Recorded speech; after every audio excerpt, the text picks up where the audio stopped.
दोस्तों, रावण भगवान श्री राम का अनन्य सेवक था, बहुत बड़े भक्त था और रावण को भगवान भी बहुत हृदय से चाहते थे।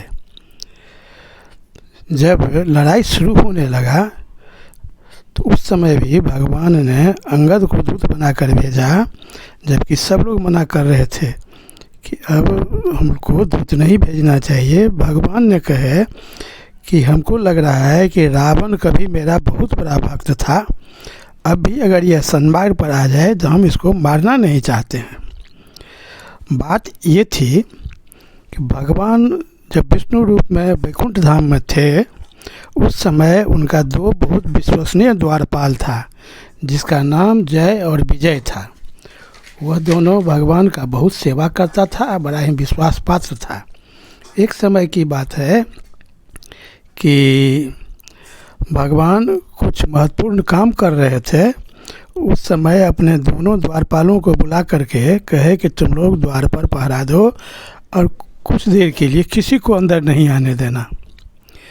संयोग की बात थी, उसी समय ब्रह्मा जी के मानस पुत्र सनत कुमारों ने भगवान से मिलने के लिए पहुँचे और उन लोगों को कहीं जाने से कोई कभी रोकता नहीं था।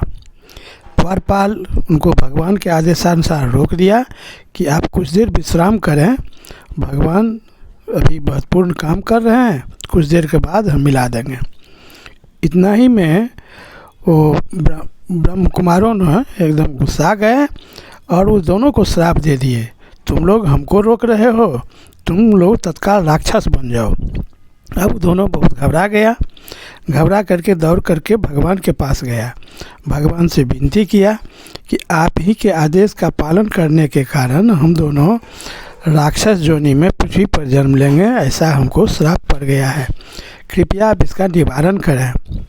भगवान सनत कुमारों को बुलाए और उनसे कहे कि भाई हम ही इसको मना किए थे, इसीलिए इन लोगों ने तुम्हें रोका, इन लोगों को श्राप से मुक्ति कर दो। तो ब्राह्मण कुमारों ने बतलाया कि ब्राह्मण का श्राप तो वापस नहीं लिया जा सकता है, तब हम इसके अवधि घटा करके इसको ऐसा कर देते हैं कि ये 3 जन्म तक ही राक्षस में जन्म लेगा, उसके बाद इन लोगों को मोक्ष मिल जाएगा। पुनः वो दोनों सेवक जय और विजय भगवान से विनती करने लगा कि वो 3 जन्म भी जो हम राक्षस रहेंगे, आप ही के काम के आदेश का पालन करने के कारण, इसलिए आपसे हम लोगों का विनती है कि हम 3 जन्मों में आप पृथ्वी पर आकर के हम लोगों का वध करें। आपके हाथ से वध होगा तो जल्दी से हमको मुक्ति भी मिलेगी और आपके हाथ से वध होने से पुनः हम आपके धाम आ जाएंगे और जल्दी से हमको मुक्ति होगी। तो पहला जन्म उन लोगों को हिरण्यकश्यप और हिरण्याक्ष में हुआ, दोनों ही बड़ा बलशाली राक्षस हुआ।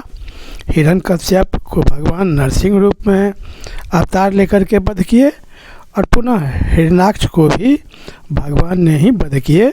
दोनों को भगवान के हाथ से वध हुआ और दोनों को मुक्ति मिल गई। उसके बाद उन दोनों को पुनः रावण और कुंभकर्ण के रूप में जन्म हुआ। तो रावण और कुंभकर्ण वही पूर्व जन्म का वही जय विजय था, जो भगवान का बहुत बड़ा भक्त और सेवक था। भगवान भी इस बात को जानते थे और रावण भी इस बात को जानता था। रावण भी बहुत बड़े विद्वान था, वह भी ब्राह्मण था, धर्म के आचरण पर पहले चलता था, बाद में अभिमान में आकर के गलत काम सब भी करने लगा। तो रावण भी इस बात को जानता था कि भगवान हमको मारने के लिए पृथ्वी पर आएंगे। तो रावण भी इस था कि कुछ हम ऐसा काम जब करेंगे तभी ना भगवान हमको मारेंगे, इसलिए उन्होंने माँ जगदम्बा को हरण किया और हरण भी किया। तो वह अपने महल में नहीं ले गया, अगर अपने महल में ले जाता तो रावण को कोई रोकता नहीं, लेकिन वह अपने महल में नहीं ले जा कर के उनको अशोक वाटिका में रखा और राक्षसियों को भी केवल वहाँ पर पहरा में रखा और बार बार उनसे जा कर के विनती करता था। राक्षस का स्वभाव बस कुछ डराता धमकाता भी था कि आप हम पर कृपा करें। तो रावण भगवान का बहुत बड़ा पूर्व जन्म में सेवक था, इस बात को जानता था। वह जानता था कि हम राक्षसी प्रवृत्ति, चूँकि राक्षस में जन्म हुआ है तो राक्षसी प्रवृत्ति के कारण बहुत सारा पाप कर्म किए हैं। हमारा खानदान का सभी लोग पाप करते रहा है और हम भी सबसे करवाए हैं। तो सबको अगर भगवान के हाथ से मृत्यु हो जाएगा तो मेरे साथ साथ सबका मोक्ष हो जाएगा। इसीलिए रावण ने राम से युद्ध करना स्वीकार किया।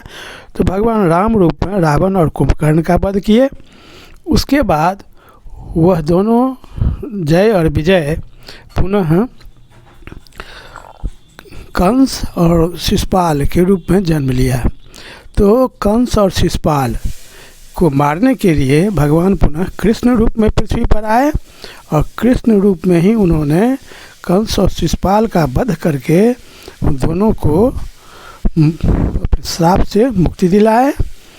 तो भगवान का रावण एक समय में भक्त था और वही श्रापवश, और जो श्राप उन्हीं के सेवा के कारण